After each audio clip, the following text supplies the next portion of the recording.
बिस्मिल्लाहिर्रहमानिर्रहीम। अस्सलाम वालेकुम बच्चों, कैसे हैं आप? ठीक हैं? तबीयत ठीक है आपकी? थोड़ा मेरा वॉइस में इशू आ रहा है, थोड़ा प्रॉब्लम आ रहा है मेरी वॉइस में। टेक्निकली नहीं होगा, गला ख़राब होने की वजह से थोड़ा सा वॉइस आपको मे बी डिफरेंट लगे, तो इसके लिए थोड़ा इनकन्वीनियंस आपको हो सकती है। तो आज बच्चों हम शुरू करते हैं अपने टॉपिक से, जो आपका बहुत इम्पॉर्टेंट टॉपिक है बायोकेमिस्ट्री का, और इसे आप कहते हैं लिपिड्स। तो लिपिड्स बेसिकली क्या हैं और लिपिड्स की प्रॉपर्टीज़ क्या हैं, लिपिड्स आम तौर पर हम कौन से सब्सटेंसेस को कहते हैं। तो आज यहीं से बच्चों हम शुरू करते हैं, chemistry of lipids. Chemistry of lipids. Lipids के लिए जनरली टर्म यूज़ किया जाता है फैट्स और फैट लाइक सब्सटेंसेस। ऐसी चीज़ें जिनमें या तो वो फैट की तरह दिखती हैं आपको, या फिर फैट जैसा स्ट्रक्चर रखती हैं, तो फिर इसको आप क्या कहेंगे? इनको आप कहेंगे लिपिड्स। ठीक है।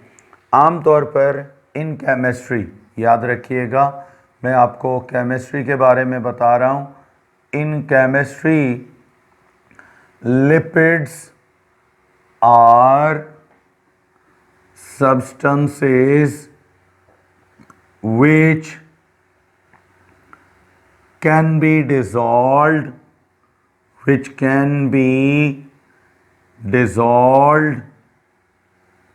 into Blower's reagent। ऐसी चीज़ें जिनको आप ब्लूअर्स रिएजेंट में हल कर दें और वो हल हो जाए, तो फिर इनको आप क्या कहेंगे? इनको आप आम तौर पर लिपिड्स कहेंगे। ठीक है। अब लिपिड्स की पहचान ब्लूअर्स रिएजेंट से होती है, तो याद रखें ब्लूअर्स रिएजेंट ये क्या है, यानी ये ब्लूअर्स रिएजेंट से हमारी मुराद क्या होगी?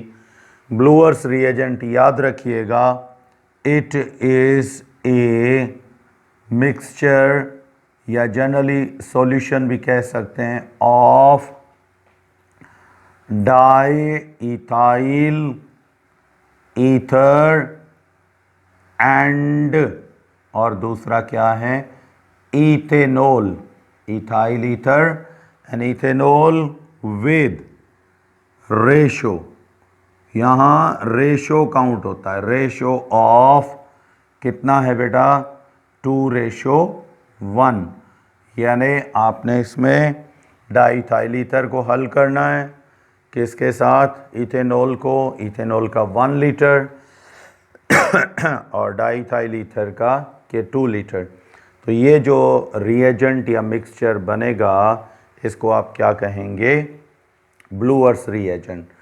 अब इस सॉल्यूशन में ये कैपेबिलिटी है कि आप उसमें फैट, या आम तौर पर जनरली जब हम बात करते हैं ना लिपिड की, लिपिड डिज़ोल्व करें तो वो इसमें डिज़ोल्व हो जाता है। तो लिपिड्स को सिर्फ ये हल कर सकता है, हर किस्म के लिपिड को। तो हर किस्म के लिपिड के लिए क्वेश्चन आए, कौन से क्राइटेरिया कौन सा है? ब्लूअर्स रिएजेंट में हल हो जाए तो आप उसको क्या कहेंगे? लिपिड कहेंगे। चलें, अब ये बात क्लियर हो गई। अब आते हैं टाइप्स ऑफ लिपिड्स की तरफ, यानी लिपिड्स की बेसिक टाइप्स कौन कौन सी हैं और इनको किस तरह क्लासीफाई किया जाता है। हम बुक के हिसाब से जा रहे हैं, लेकिन अगर आप जनरली बात करें तो फिर हम लिपिड्स को केमिकल कंपोजिशन से भी डिवाइड कर सकते हैं। इनमें बहुत अहम मतलब जो हैं ग्रुप सिंपल लिपिड्स, सबसे ज़्यादा मिलने वाला number 2 compound lipids. Compound lipids भी आप इनको कहते हैं। एंड नंबर 3 जो होगा, इसको आप क्या कहते हैं? स्टीरॉइड्स। क्या कहते हैं इसको? स्टीरॉइड। सिंपल जो हैं बहुत ज़्यादा होते हैं, इनके कॉमन प्रॉपर्टीज़ पर की जाती है। तो बच्चों सिंपल लिपिड्स में आम तौर पर कहा जाता है कि सिंपल लिपिड्स आर बेसिकली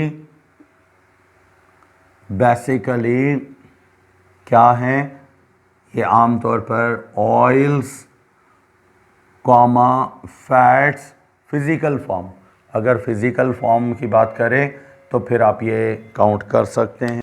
बच्चों, सिंपल लिपिड्स जो होते हैं ये आमतौर पर कहा जाता है कौन से सब्सटेंसेस को, यानी सिंपल लिपिड्स जो है बेसिकली ऑयल्स फैट्स और वैक्सेस या एंड वैक्सेस ये होते हैं विच आर नेचुरली ऑकरिंग।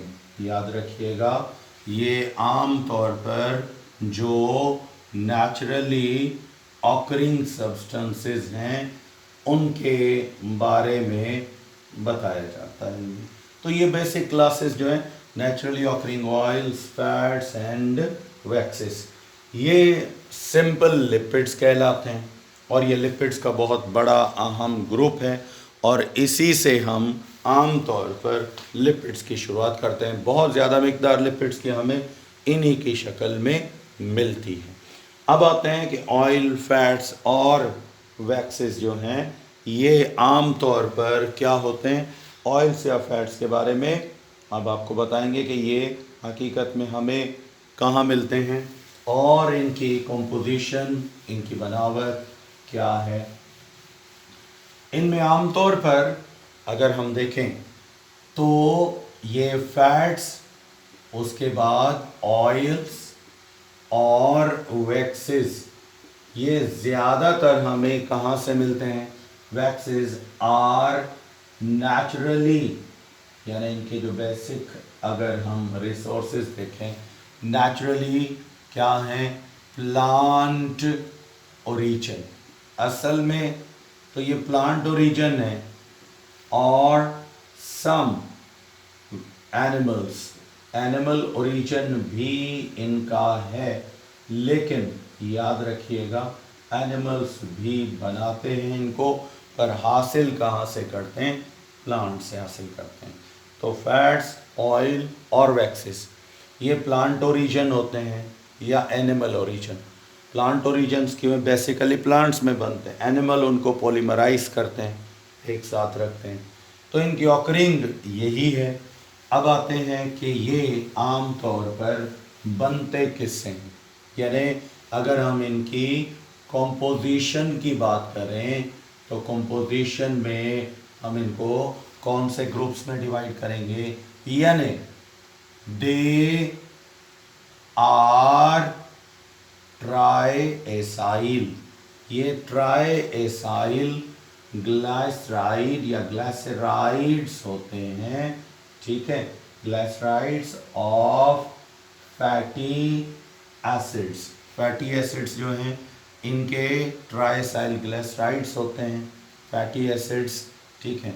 यानी कौन से फैटी एसिड्स कंटेनिंग, मुश्तमिल हों 12 to 20 कार्बन एटम्स। याद रखिएगा, यानी ये 12 से 20 तक कार्बन के एटम अगर इनके अंदर है तो फिर आप इन फैटी एसिड्स का क्या बनाएं, ट्राइसाइल ग्लाइसराइड्स बनाएं। तो फिर ये आम तौर पर क्या बनाएंगे, फैट्स बनाएंगे या फिर लिपिड्स बनाएंगे। अब देखें ट्राई एसाइल ग्लाइसराइड ये एक्चुअली क्या है, ट्राइसाइल ग्लाइसराइड्स किस तरह बनते हैं या आमतौर पर इनको क्या कहा जाता है, दे आर ट्राई ईस्टर।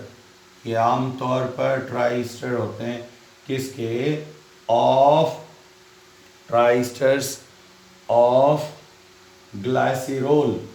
ग्लाइसिरोल जो है ये मैं अभी आपको बता दूं, ग्लाइसरीन आपने सुना होगा, उसका क्या है, नाम है triacyl of esters of glycerol along fatty acids. Fatty acids इनके साथ होते हैं। तो ये आम तौर पर हिस्ट्रीफिकेशन से बनते हैं। या क्वेश्चन आ सकता है कि मैन रिएक्शन मैं आपको भी देता हूँ पहले थोड़ा सा मैं आपको इनके बारे में बता दूं, फिर इनमें से क्वेश्चन हम लेंगे सिंपल टाइप के जो बहुत ज़रूरी हैं। बाकी सिंपल तो आप खुद भी पूछते हैं तो वो तो अलग चीज़ें हैं। तो यहाँ याद रखिएगा कि ट्राइस्टर ऑफ ग्लिसरॉल रिएक्शंस किस तरह होते हैं और ये किस तरह प्रोड्यूस होते हैं। तो अगर हम ग्लिसरॉल की बात करें तो ग्लिसरॉल में आपको पता है कि 3 OH ग्रुप होते हैं। ग्लिसरीन नाम आपने सुना होगा। इसको हम अगर आयुपेक नेम देना चाहें तो प्रोपेन, ठीक है, प्रोपेन 1 2 3 ट्राईओल, या फिर ग्लिसरीन या फिर ग्लिसरॉल, या आप कह सकते हैं। एस्टरिफिकेशन आपने पढ़ा हुआ है।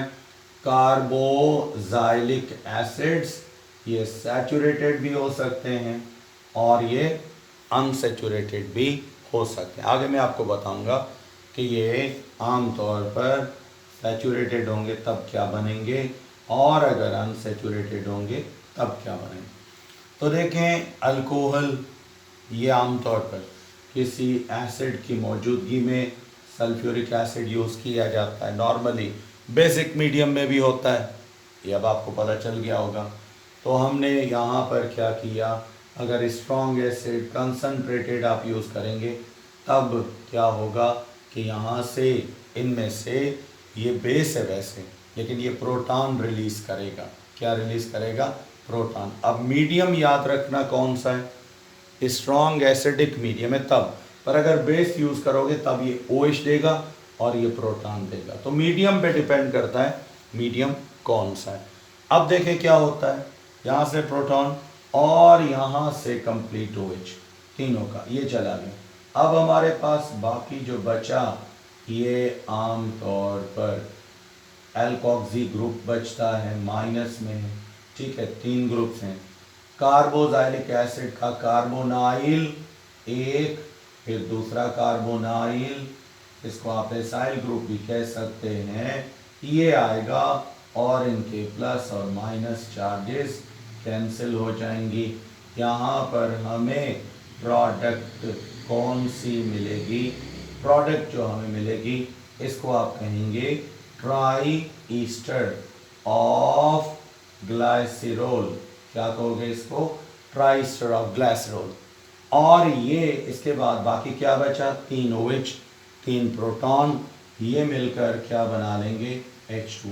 अब ये जो चीज़ बनी है ये फैट भी हो सकता है और ऑयल भी हो सकता है, जिसको आप नॉर्मली क्या कहेंगे? ट्राई ईस्टर कह सकते हैं। मैं थोड़ा सा इस तरफ कर देता हूँ ताकि आपको क्लियर हो जाए। तो इस तरह आप देख सकते हैं कि जब भी लिपिड बनेगा तो उसके लिए अल्कोहल का मतलब ग्लिसरॉल, ट्राई अल्कोहल और फैटी एसिड इनका रिएक्शन होगा और उसके बाद ये हमें हासिल होंगे। तो इस तरह ये ऑयल्स और फैट्स बन सकते हैं। अब इनमें इस रिएक्शन को तो आप एस्टरिफिकेशन ही कहेंगे, ठीक है। तो यहाँ क्वेश्चन आपको दे सकते हैं इसी में से कि formation of esters is of lipids, formation of lipids is a dash dash process. ये कौन सा प्रोसेस कहलाता है? ऑप्शन ए एस्टरिफिकेशन, ठीक है। ऑप्शन ए में एस्टरिफिकेशन ये हो गया। उसके बाद ऑप्शन बी सेपोनिफिकेशन, ये भी आ सकता है ऑप्शन में, ठीक है। उसके बाद ऑप्शन सी यानी कि सॉल्ट, यहाँ पर हम लिख सकते हैं एसिडिक रिएक्शन, ये भी दे सकते हैं। और उसके बाद सिंपल एडिशन भी कह सकते हैं। तो इनमें से आपने किसको टिक करना है? इसका एप्रोप्रिएट रिएक्शन कौन सा है? एक्चुअली ऑयल और फैट्स या लिपिड्स जब भी बनते हैं तो याद रखिएगा ये ईस्टरिफिकेशन से बनते हैं, इनका और कोई भी प्रोसेस नहीं होता है। तो ये ट्राईस्टरिफिकेशन इसको कहा जाता है। अब आते हैं अहम पॉइंट्स, सिंपल क्वेश्चंस की शक्ल में आ सकते हैं, आपको मिल सकते हैं, पूछा जा सकता है आपसे कि ऑयल्स और फैट्स में क्या फ़र्क है।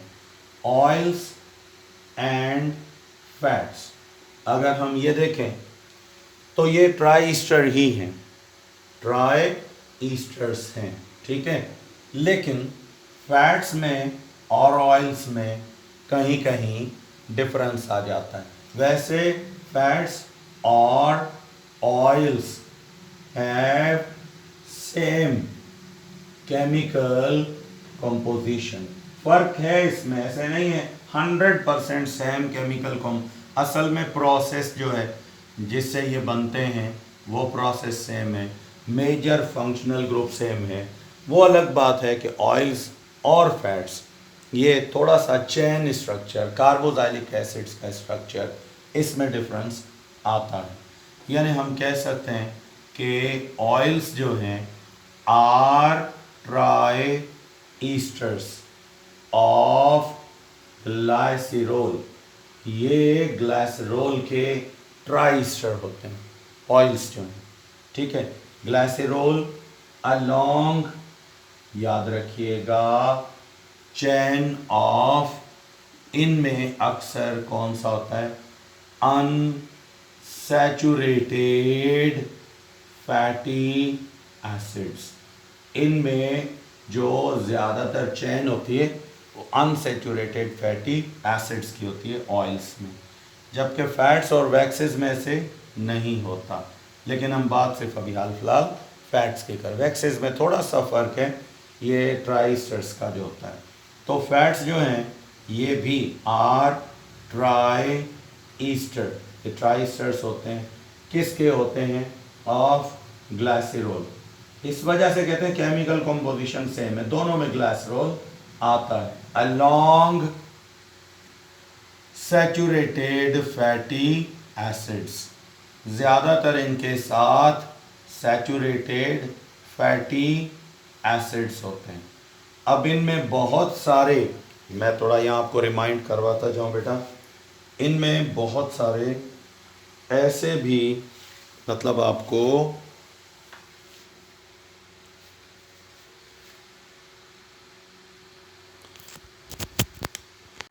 इनमें से बहुत सारे, आपको थोड़ा सा मैं रिवाइज कर दूं, मैं भी आपको साउंड में थोड़ा सा प्रॉब्लम या इशू आए तो उसका ध्यान में रखिएगा।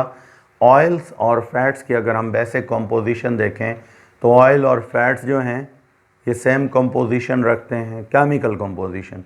ये भी ग्लाइसरॉल के ट्राईस्टर हैं, फैट्स भी ग्लाइसरॉल के ट्राईस्टर हैं, पर इतना फ़र्क है कि ऑयल्स के अंदर अक्सर अनसैचुरेटेड फैटी एसिड्स जो हैं इनके ट्राईस्टर होते हैं, जबकि फैट्स के अंदर क्या होता है, ये ग्लाइसरॉल के ट्राईस्टर हैं लेकिन इनमें फैटी एसिड ज़्यादा, मतलब सैचुरेटेड होते हैं।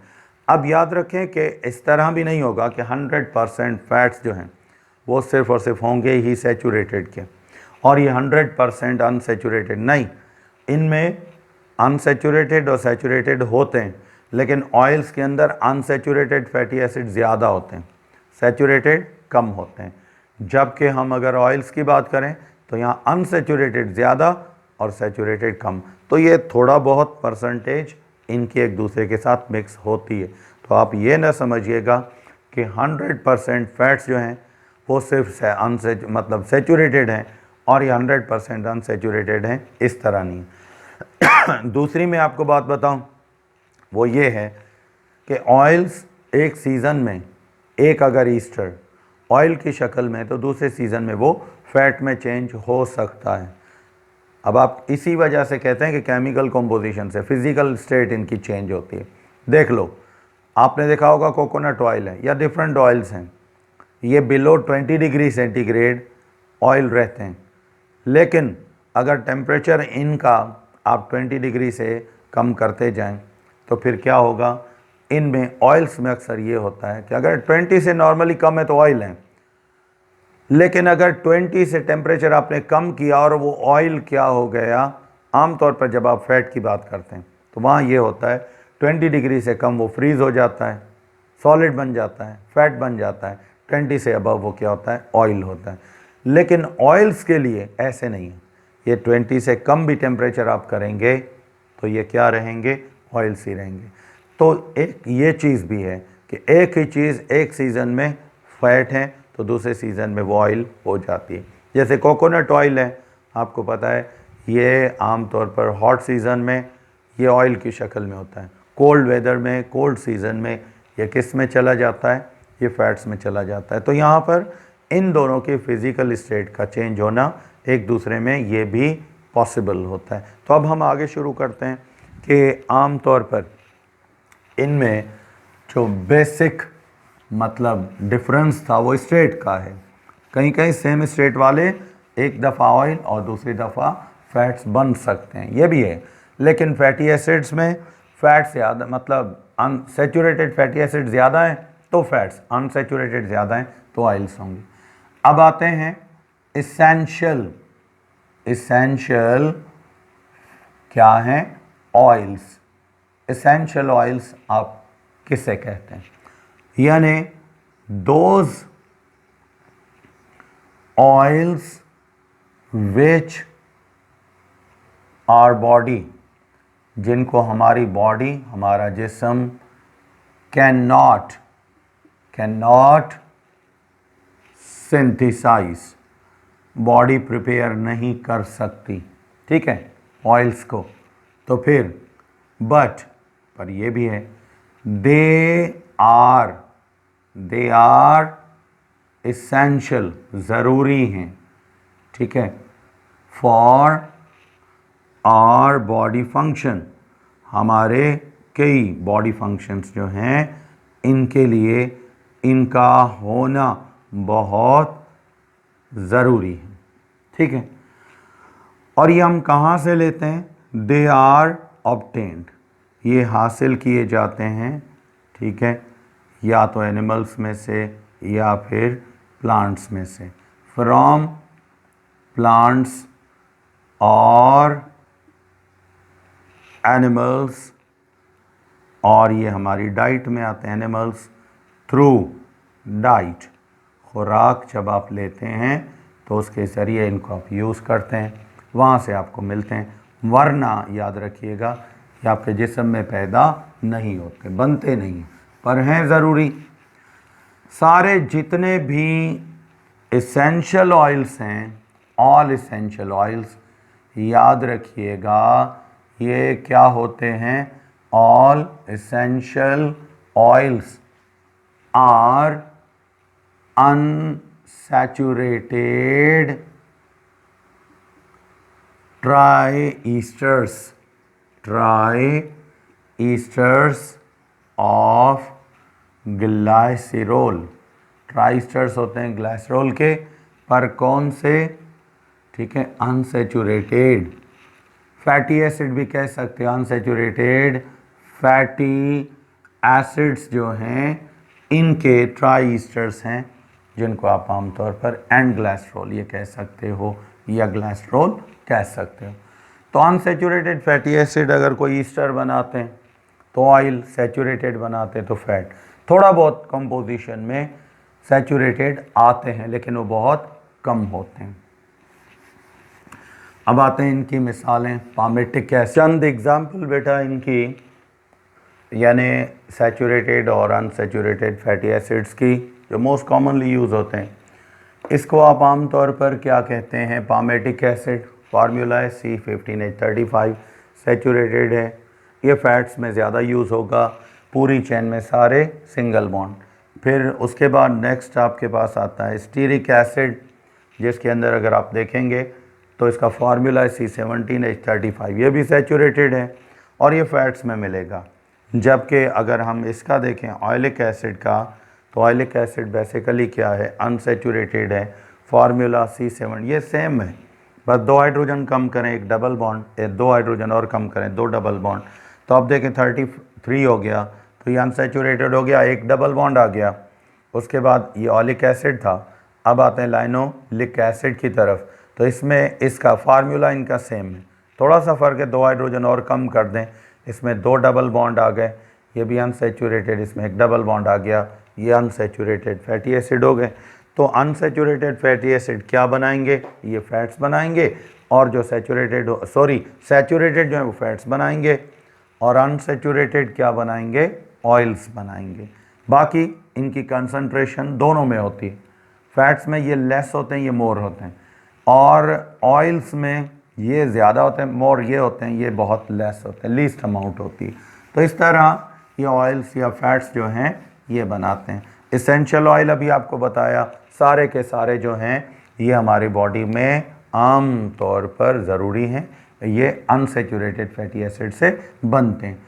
अब अगर इनके हम फंक्शंस को देखें, functions of essential oils, essential oils के फंक्शंस देखें तो इनका सबसे बड़ा फंक्शन ये है टू प्रिवेंट, ये प्रिवेंट करते हैं किसको, डेप्लेशन को, डिपोजिशन को, पर डिपोजिशन किसकी, ऑफ कोलेस्ट्रॉल इन बॉडी, ठीक है। यानी ह्यूमन बॉडी में आम तौर पर इन वेन्स में, ठीक है बेटा, सर्कुलेटरी सिस्टम जो हमारा होता है ब्लड का, वेन्स, आर्टरीज, ठीक है, इनमें कोलेस्ट्रॉल की डिपोजिशन को रोकते हैं, ठीक, और ब्लड का सर्कुलेशन सही चलता है।